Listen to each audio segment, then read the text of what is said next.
Hello everyone, I'm Wang Zixuan with Xinhua News Agency. Now I'm in Lintao Museum in Northwest China's Gansu province.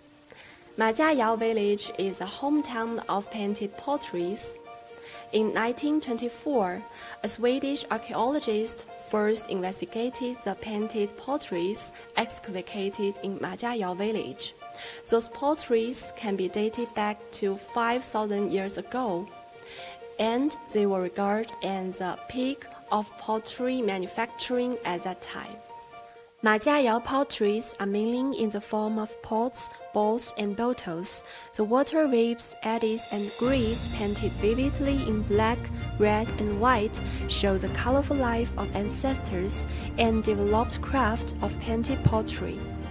In recent years, the local government has devoted itself to establishing museums, organizing academic seminars, and holding exhibitions. With a deeper inheritance and development, the cultural information contained in Majiayao potteries will be gradually decoded.